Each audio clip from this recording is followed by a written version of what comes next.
Morning all, Mike's Monday morning monologue, or moan, coming again. Hope you're all well.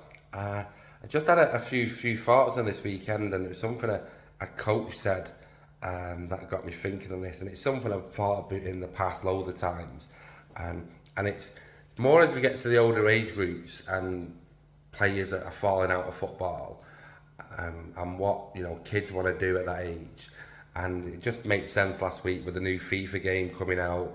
I know my lad was absolutely buzzing to get home from school and get on it as soon as he could. I've heard of some kids staying up till midnight to play it, which obviously is wrong, but on a school day. But that's each their own. But I could see how excited kids were to get this game, and not just kids. I know some adults out there as well were proper excited for the new. What's it called? It's not called FIFA anymore. It's called EAFC. So I bet there's been hours and hours spent playing on those games. It got me thinking. Say two parts to it. One, why they're so excited to play that game, and two, that's a competition for kids' attention. So I've said this a few times, especially as you get older. 11v11 football is just not that exciting anymore. I say I've watched games this weekend, 11v11, and for kids, it's too serious, too competitive. It's not the fun game that they were brought up on. They played 5v5, 7v7, 9v9, loving football, and then all of a sudden, it's now this adult game that's based on who's got the best strength, who's the fastest, who's got the best tactics. The technical element is part of it still, but it's not the big part, which is what they were brought up on. So it's not fun anymore. You ask a kid, what do you want to do? Run around the pitch all day and come up against someone who's twice the size of yours, who's going to kick you to death. It don't matter how old you are, you're not going to enjoy that. So this game, a computer game, they're not just the FIFA, the EAFC one. Like I say, any computer games, are more exciting for kids. So when they've got a choice, and it's go and play football, and hardly touch the ball and just have a battle for 90 minutes, or go and have all this fun on this computer game, and know why so many kids are falling out of football, because that is grabbing their attention way more than what football is. And then going into the game, I say, why do kids love computer games so much? There's a couple of things that I've looked at, and they're constantly involved. You know what I mean? You sat there and you're playing. You're not stood on the sidelines waiting. You're not waiting for the ball. You're constantly in action. Okay, so even if you're really poor at the game, you're still playing. You're involved. You just get beat and start again. Okay, and go again. And kids, even if they keep getting beat at the game, they'll still keep playing it because there's a challenge of them being involved. All right, they say that whether they go and play a certain player or they play the whole team, there's different challenges. There's different versions of the game. I know it's got 3v3, the Volta version in there. You can go play online with your mates and stuff. You can go and play against other people. So there's different challenges that they do. Or the other option, go and play football. It's 11v11, same every week, and that's it. The other part then is their environment. All right, most kids then again they'll be playing this in the bedroom, be nice and snug in a nice comfy chair, right, playing the game, constantly involved. Against going out in all weathers, rain, hail, sleet and snow that's about to come up, and it's just not that enjoyable. So when we're talking about, we need to get kids off these computer games, we need to make this football offering as exciting as this video game offering, right? And that's the problem. We've got football that's not changed in 100 years against these computers that are evolving every single season. They can't wait for the new ones to come out, all right? Because it's a new challenge. There might be something different in there. There's new graphics, there's new players.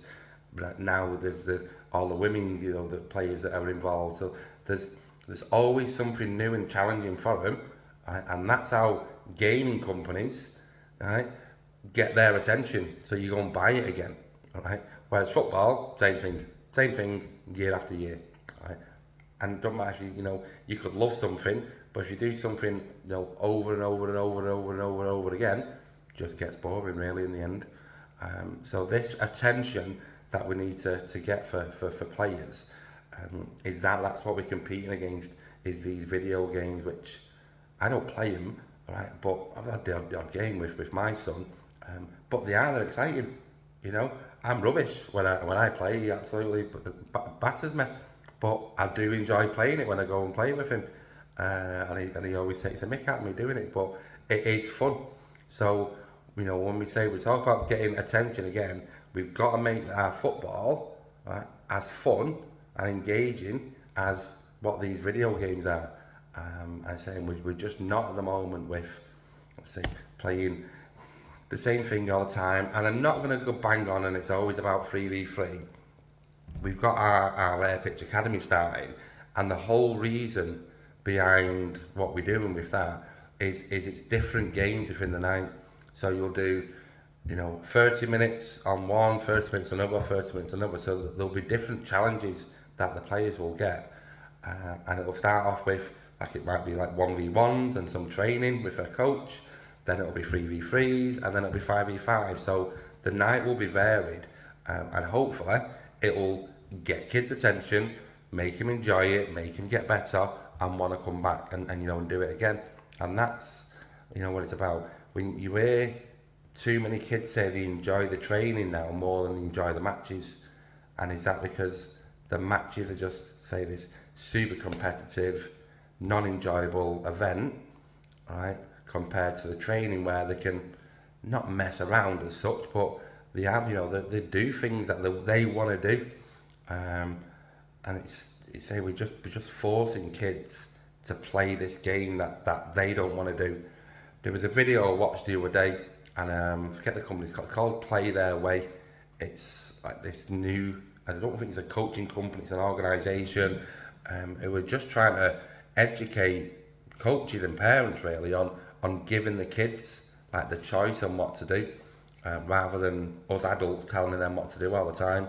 And there's some really interesting videos that I've seen that they put out, and not just football, like say it covers like all sports, and it's just allowing kids to play their way.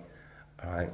There was something else I read online where they just put out some goals, and I did this a couple of weeks ago, did an event, and on the day after I said I'll just leave an air pitch up and let the kids play. So it wasn't for the players who were playing in a tournament, it was more for siblings who were just there. So somebody just messaged me, so I was reading that. So yeah, some siblings were just playing. I left them because I said it wasn't needed, and I just kept coming back, and the same kids were on for a couple of hours, and they were just playing, they were just swapping teams, they were just doing what they wanted to do. It was competitive, as is what I watched, bits of the game, right? They were scoring goals, I say, but they were just having fun, right? And they absolutely loved it, right? No one, say, won at the end. It was just, yeah, well done everyone. We've all just had a great time, and that's what the kids wanted to do. And that was all we did, was set up a pitch, let them play, okay? And that's partly behind what we do on some of our Just Play sessions, where we just play games all the time, we swap teams, etc. But it's just playing games. There's no real coaching. Yeah, we'll help out when needed, but we don't stand there coaching for an hour. They're playing football as much as possible in that time slot. So yeah, this kids' attention where it's been distracted elsewhere is because these other things are better for them. Use the same thing as being in school. There'll be some lessons that you'd like, and a lot of it wasn't down to the topic. It was down to the teacher and how interesting they made that lesson. And that's to say, it's good teachers. That's what they do. They engage the players, and it's not them talking all the time, and it's not doing the same thing all the time. It's a variety. And like I say, when kids' attention spans now are getting less and less, because everything's in 10-second videos, everything's in shorts on YouTube, and they're watching just 2-3 minutes here and there. I know plenty of kids at the younger age groups who would never sit down and watch a 90-minute match. They might say they're the biggest football fan, going. They've got all the kits and stuff, but sitting down to watch a 90-minute match, no chance. I say their attention just doesn't. It's boring for them to watch compared to other things that they could go and do. So, that's my Monday morning thoughts. Is can we make this game of football more exciting than these video games? And that's a challenge then that us coaches and parents, what we've got to do. Cheers, bye.